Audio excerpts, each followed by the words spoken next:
जय माता दी दोस्तों। आज हम आपको नवरात्र में पूजे जाने वाले माँ दुर्गा के 9 स्वरूपों के बारे में बताएंगे। नवरात्र यह उत्सव है शक्ति की आराधना का, शक्ति की उपासना का। 9 दिन चलने वाले इस त्योहार में माँ शक्ति के 9 रूपों की आराधना की जाती है, जिन्हें नवदुर्गा कहा जाता है। 9 दिनों तक माँ दुर्गा के भक्त उपवास रखते हुए माँ की आराधना, पूजा पाठ और मंत्रों का जाप करते हैं। ऐसी मान्यता है कि नवरात्रि के 9 दिनों तक शक्ति की विशेष पूजा करने से हर तरह की मनोकामना पूरी होती है और सभी दुख दर्द दूर हो जाते हैं। नवरात्रि के हर दिन एक देवी की पूजा, आराधना और मंत्र जाप का विधान होता है। आश्विनी शुक्ल पक्ष प्रतिपदा तिथि पर कलश स्थापना के साथ देवी के पहले स्वरूप माँ शैलपुत्री की पूजा होती है। माँ शैलपुत्री की पूजा से शक्ति की प्राप्ति होती है। देवी के दूसरे स्वरूप माँ ब्रह्मचारिणी की पूजा से मान सम्मान, माँ चंद्रघंटा की पूजा से एकाग्रता, देवी कुष्मांडा से मन में दया का भाव आता है।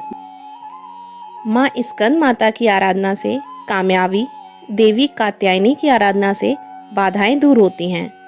माँ कालरात्रि की पूजा से शत्रुओं पर विजय प्राप्त होती है। महागौरी की पूजा से सुख समृद्धि और माँ सिद्धिरात्रि की पूजा करने पर जीवन की हर मनोकामना पूरी होती है। आज की कहानी में हम माँ दुर्गा के इन्हीं 9 स्वरूपों की कथा और उनके महत्व के बारे में बताएंगे। अगर कहानी पसंद आए तो कहानी को लाइक और शेयर अवश्य करें और चैनल को सब्सक्राइब करना ना भूलें। माता का पहला स्वरूप है माता शैलपुत्री। नवरात्र पूजन के प्रथम दिन कलश पूजा के साथ ही माँ दुर्गा के पहले स्वरूप शैलपुत्री जी का पूजन किया जाता है। नवदुर्गाओं में प्रथम शैलपुत्री दुर्गा का महत्व और शक्तियाँ अनंत हैं। माँ शैलपुत्री देवी पार्वती का ही स्वरूप है, जो सहज भाव से पूजन करने से शीघ्र प्रसन्न हो जाती हैं और भक्तों को मनोवांछित फल प्रदान करती हैं।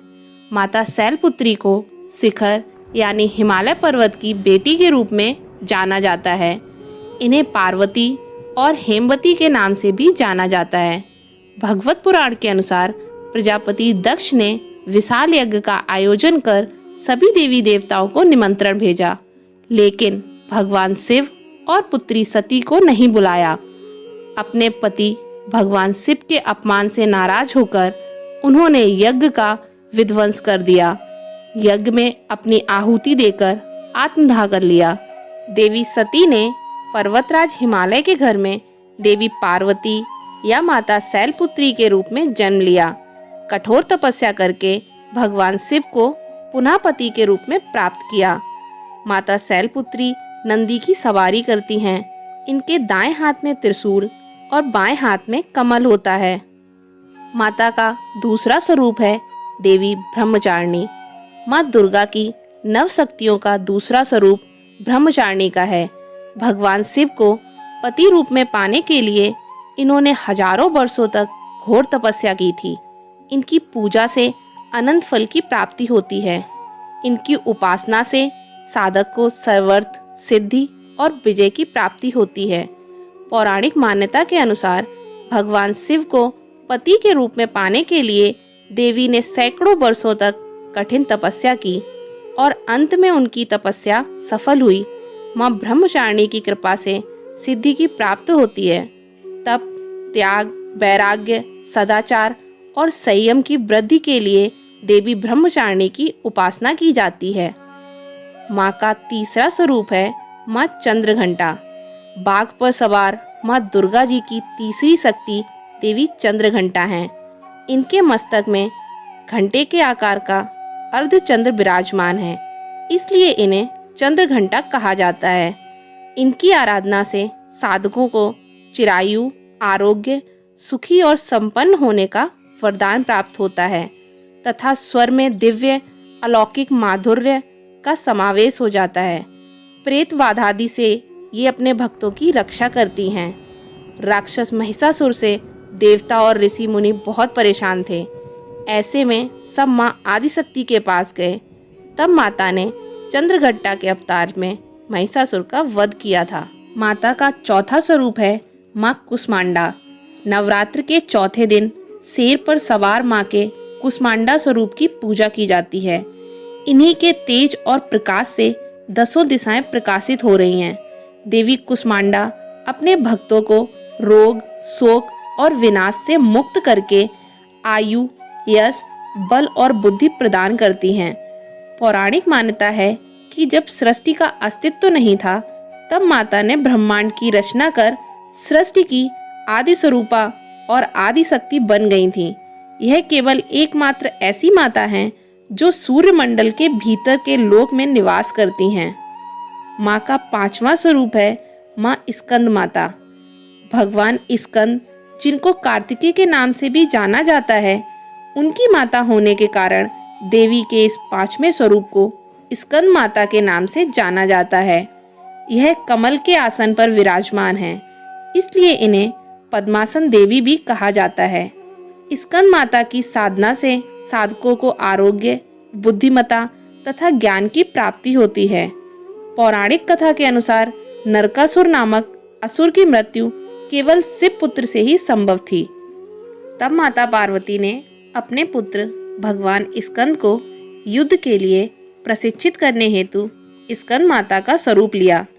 फिर उन्होंने भगवान स्कंद को युद्ध के लिए प्रशिक्षित किया। माँ से युद्ध प्रशिक्षण लेने के बाद भगवान स्कंद ने नरकासुर का वध किया था। माँ का 6ठा रूप है देवी कात्यायनी। माँ कात्यायनी देवताओं और ऋषियों के कार्य को सिद्ध करने के लिए महर्षि कात्यायन के आश्रम में प्रकट हुई, इसलिए इनका नाम कात्यायनी पड़ा। यह देवी दानवों और शत्रुओं का नाश करती हैं। भगवत पुराण के अनुसार देवी के इस स्वरूप की पूजा करने से शरीर कांतिमान हो जाता है। इनकी आराधना से गृहस्थ जीवन सुखमय रहता है। 7वां स्वरूप है माँ कालरात्रि का। इन्हें तमाम आसुरिक शक्तियों का विनाश करने वाली देवी बताया गया है। यह देवी अपने उपासकों को अकाल मृत्यु से बचाती हैं। इनके नाम के उच्चारण मात्र से ही भूत प्रेत, राक्षस और सभी नकारात्मक शक्तियाँ दूर भागती हैं। माँ कालरात्रि की पूजा से ग्रह बाधा भी दूर होती है। माँ दुर्गा का 8वां स्वरूप है महागौरी।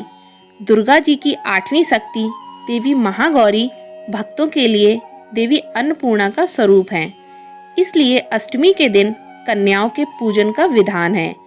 इनकी पूजा से धन, वैभव और सुख शांति की प्राप्ति होती है। उपासक सभी प्रकार से पवित्र और अक्षय पुण्यों का अधिकारी हो जाता है। माँ का 9वां स्वरूप है माँ सिद्धिदात्री। माँ सिद्धिदात्री भक्तों और साधकों को सभी प्रकार की सिद्धियां प्रदान करने में समर्थ हैं। मान्यता है कि सभी देवी देवताओं को भी माँ सिद्धिदात्री से ही सिद्धियां प्राप्त हुई हैं। इनकी उपासना से भक्तों की सभी मनोकामनाएं पूर्ण हो जाती हैं। भक्त इनकी पूजा से यश, बल और धन की प्राप्ति करते हैं। तो इस प्रकार है माँ दुर्गा के 9 स्वरूप की कहानियाँ। और आज की कहानी आपको कैसी लगी, हमें कमेंट करके ज़रूर बताएं।